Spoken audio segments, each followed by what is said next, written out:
How's it going? Ash here with Gents. Hope you're doing well.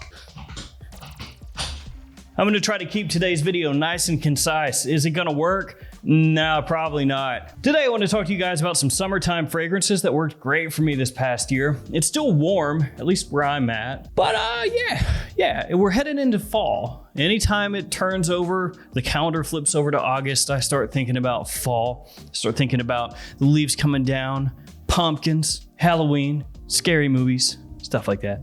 So since in my mind it's switching over to fall, I'm going to talk to you guys about some of the summertime fragrances that worked great for me this year, fragrances that got me a lot of attention and had me smelling like a boss. So enough rambling, let's check it out. 10 different fragrances worked great for me this summer. Some niche, some designer. Let's check them out.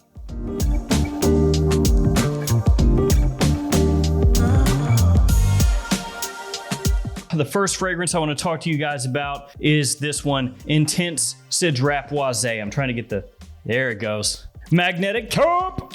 Intense Cedrat Boise is what it says. It's Cedrat Boise, but it's intense. The level here is taken to 11. The performance is fantastic. It's an extrait de parfum, lasts forever. So this bottle right here, yeah, 30 years from now, it's still gonna be rocking and rolling. It might be down to like right there in about 30 years. It's very sweet and fresh and fruity, but also woody and a little bit dense. So this is the type of fragrance that in summertime, a little bit goes a long way, like a long way. So when I wore this one this summer, didn't have to use much at all. And it smells amazing, fantastic compliment puller. And as of right now, it's the highest rated Mancera fragrance according to Fragrantica. Does that count for anything?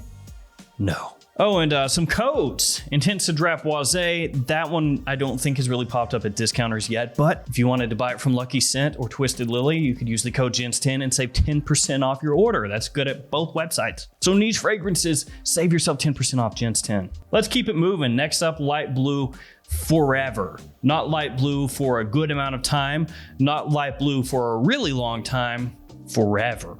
That's like infinity. I love Light Blue Forever. And I'm actually working on this bottle pretty well, putting a nice little dent in it. I know it doesn't look like it to you, but trust me, dude, when you have this many fragrances, this is a pretty good dent, okay? Cue up some dude in the comments trying to take shots at me because I got too many fragrances. You think I don't know that? Anyway, Light Blue Forever. This one has some fantastic citrus off the top. Grapefruit, bergamot, rindy, tart, sour, fresh, sweet, all at the same time. Love it. As it dries down, you get this vetiver. Gives you a little fresh woodiness in there and some musk as well. Light Blue Forever is awesome. Some people don't dig that because of the opening, that citrus in there, but I do, and it's always worked well for me. So Light Blue Forever rocks. Oh, what do we want to talk about next here? How about Dior Homme Sport? Yeah, the new Dior Homme Sport. I don't know if it's considered new anymore because it's been out for a little while, but it's the newest iteration of Dior Homme Sport, which has a lot of different iterations. So I'll still call it new until a new Dior Homme Sport comes and makes this extinct. This one's really nice because it has this fresh woodiness, a little bit similar to Dior Homme 2020, but with this green edge to it. Gives it a little bit of class. It's almost, for me, the perfect sport fragrance because it doesn't go toward that just generic gym fragrance sort of smell, like that shower gel kind of almost hairspray smell that some of them have. Dior Homme Sport is awesome. Dig this fragrance. Next up, Tom Ford Neroli Portofino Acqua. Took this one with me on vacation, worked really well. It was one of a number of different fragrances that I took. This one is very soapy and clean, has that white floral aspect right at the forefront, which you expect because it's Neroli Portofino. Mine actually leaked a little bit in the suitcase. Don't know if you can see that. Thankfully, it didn't flake off anything on the bottle, but it looks a little weird. And this one right here, I just went nuts with the trigger, okay? I went insane. I was just spraying myself 15 times just all over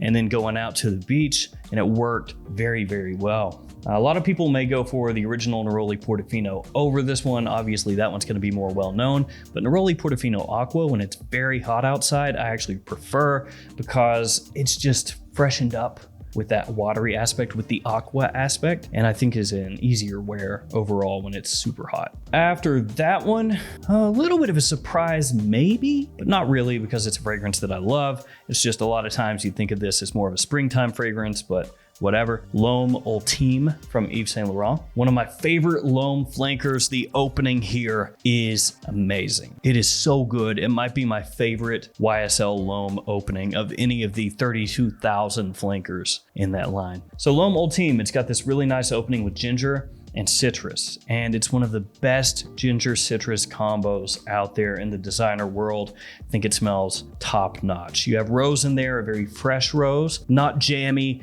not dusty, not heavy. The opening in the mid here are what really set this fragrance apart and make it a top notch flanker, top notch fragrance really. The dry down, not as interesting as the opening in mid, but it doesn't ruin the fragrance. It's still really nice, but on the whole, the total package, that is great. After that, Afternoon Swim from Louis Vuitton.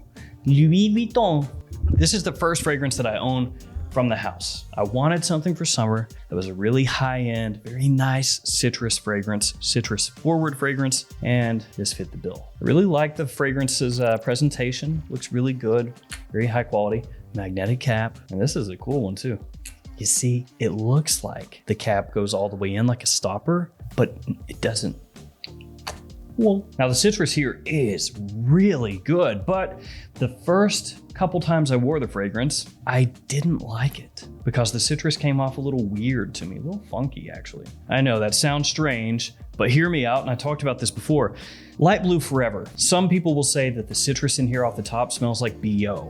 I don't get that at all, but some people do. Enough people say that there's some merit to it. Now, Afternoon Swim, the first couple times I wore it, I was picking up this funky, slight BO muskiness to it that I didn't like. And I realized in that moment that, holy crap, those people talking about Light Blue Forever are maybe not insane. Maybe they are actually smelling a little funky waft. But as I wore this more, I stopped taking the citrus that way from the fragrance, and then it just smelled like a really nice multifaceted layered citrus opening. So the first couple times I wore it, it was funky. After that, it wasn't at all. And then it was smelling amazing, really nice. Longevity could be better, especially for the price, but as long as that doesn't bother you, Afternoon Swim is killer. After that, Acqua di Gio Profondo. It's Acqua di Gio Profondo. There you go. My favorite Acqua di Gio has the Acqua di Gio DNA. Green, modern, mineral, citrus, aquatics. When you wear a fragrance a whole bunch, especially one like this that's made for extreme mass appeal, of course, you're gonna get good reaction. So I don't have much more to say about that. Acqua di Gio Profondo. And then we've got Narciso Rodriguez for Homme Bleu Noir Eau de Toilette Extreme. That's a lot. It's a really, really long name. This has blue fragrance sensibilities to it, but it's very classy. So it's this melding of two worlds to an extent. On the one hand, you have people looking for compliments and looking for extreme versatility. On the other hand, you have people looking for a fragrance that's gonna smell gentlemanly and ever so slightly grown up. Put those together, that's what you get. I really like this one because it flies under the radar a little bit. Obviously not as popular as something like Acqua di Gio Profondo or Light Blue Forever or Neroli Portofino, any of these fragrances really. Narciso Rodriguez, not a house fragrance-wise that's gonna get talked about on those same levels as these other houses. But as a fragrance that flies right under the radar, this is great stuff. Like I said, very classy, very well done, and probably the best fragrance out of everything here for a middle-aged and older guy looking for a blue fragrance that can pull positive attention. Last niche fragrance, Ormonde Montabaco Verano. Have always loved this one since I first got it in. It's really brisk, very fresh. It's heavy on the aroma chemicals, but I don't mean that in a negative way. It just has this very modern, fuzzy, almost woodiness, but it really just blasts you with this wave of freshness when you spray it on. And I absolutely adore this. I wear this all summer long, wore it last summer as well. Montabaco Verano, spoken about this one a bunch. It's made my top 10 niche summer list a couple times now, I think, ever since I got it in, basically. So this one I love. Last one, Terre Eau Givree. It's good. One of my favorite releases of the year. The citron in here off the top. Ooh, chef's kiss. Perfect. It's not quite as zingy, tart, rindy as Light Blue Forever, but it has facets of that. So if Light Blue Forever is too far down that natural smelling side of citrus, this one could work out better for you. It's also pretty classy, keeping in line with that Terre d'Hermès DNA. Has a bit of woodiness in there, it has some juniper, has some pepper. Almost the perfect summertime fragrance for me. It's so fresh that in casual situations, it'll work really well. But then that woodiness and that slight bit of Terre d'Hermès DNA that's in here, which of course it should have that because it's a Terre d'Hermès flanker. It's in the fragrance line, so it should have that. But that bit that it has makes it where it works really well at the office or in business situations, more formal situations. You can rock this about anywhere, anytime. Absolutely love it. One of the best releases of the year for me. So there we go, 10 summertime fragrances that worked really well for me this past year. I'm closing the door on summer. Now we're moving on to fall, which I don't actually mind because during fall, I get to bust out those fragrances that are a little bit deeper, a little richer, a little heavier, a little sweeter. All right, guys, let me know in the comments some of the fragrances that work the best for you this past summer. Thanks for hanging with me. Thanks for your support. Stay safe out there. I'll see you tomorrow with another fragrance video. See you guys later.